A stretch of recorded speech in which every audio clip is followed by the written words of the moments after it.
Бүгін парламент сенатының қарауына бюджеттік қаражаттар бойынша 2012-2014 жылдарға арналған заңнама ұсынылып отыр. Осы заңнаманың көрсеткіштерін толық баяндаудың қажеттігі жоқ деп санаймын. Өйткені заң жобасымен бірге берілген құжаттар мен материалдар топтамасы сіздерде бар. Сондай-ақ оларды қазір сіздердің алдарыңызда осы заң жобасы бойынша негізгі баяндамашылар баяндап берді. Заңнаманы сенатта талқылау барысында республикалық бюджетті құрайтын барлық көрсеткіштер мен нақтылайтын параметрлерге талдау жасалды. Оларды талқылау кестесіне сәйкес таныстырылым жұмыс тобының отырыстары, сондай-ақ комитеттің отырыстары және кеңейтілген отырысы өткізіліп, оларға республикалық бюджеттік бағдарламалар әкімшілері басшылары және өзге де лауазымды қызметкерлер шақырылды. Республикалық бюджеттің шығыс бөлігін талқылау кезінде депутаттар бірінші кезекте негізінен білім беру, денсаулық сақтау және жергілікті деңгейдегі көлік инфрақұрылымы, ауыз сумен қамтамасыз ету объекттерін салуға және қайта жарықтандыруға, елді мекендерге жылу энергетика жүйелерін дамытуға бағытталған бюджеттік даму бағдарламаларына қатысты мәселелерді көтерді. Заң жобасын қарау процесінде елдің ағымдағы жылға арналған макроэкономикалық көрсеткіштердің негізгі параметрлері бойынша экономикалық даму және сауда, қаржы министрліктері, ұлттық банктың жауапты лауазымды қызметкерлерінің пікірлері мен түсіндірмелері тыңдалды. Қаржы министрлігі және бюджеттік бағдарламалардың әкімшілері тарапынан осы заң жобасын қарау кезінде депутаттарда туындаған бірқатар сұрақтарға жауап берілді.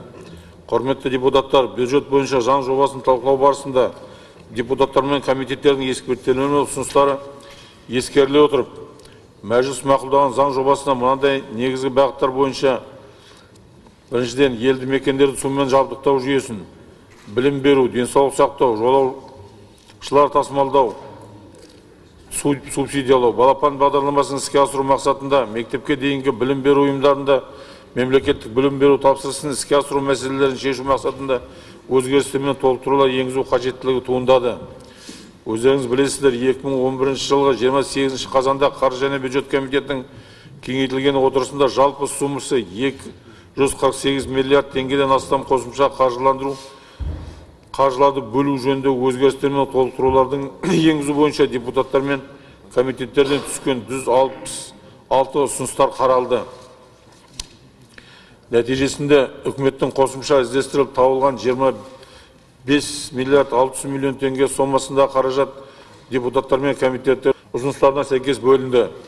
Ол ауыл су балық шаруашылығына 8,2 миллиард теңге, тұрғын үй коммуналдық шаруашылығына 4,5 миллиард теңге, білім беруге 3,7 миллиард теңге, жалпы сипаттағы мемлекеттік және қоғамдық тәртіп, қауіпсіздік, құқықтық, сот, қылмыстық атқару қызметтеріне 2,5 миллиард теңге, денсаулық сақтауға 2,2 миллиард теңге, спорт, туризм және ақпараттық кеңістік шығындарына 1,9 миллиард теңге, жылу энергетика жүйесін дамытуға 1,3 миллиард теңге, жолаушылар тасымалын субсидиялауға 1 миллиард теңге, әлемдік және дәстүрлі діндер лидерлерінің 4-ші съезін өткізуге 374 миллион теңге бағытталды.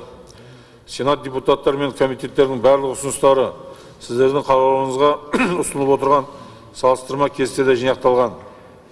Осы заң жобасын талқылауға қатысқан жұмыс тобының барлық мүшелеріне және сенаттың басқа да депутаттарына алғысымызды білдіре отырып, 2012-2014 жылдарға арналған республикалық бюджет туралы заңның жобасына ұсынылып отырған сенат депутаттары мен комитеттерінің өзгерістері мен толықтыруларын мәжіліске жіберу туралы бас комитеттің ұсынысын қолдауларын сұраймыз. Назарларыңызға рахмет.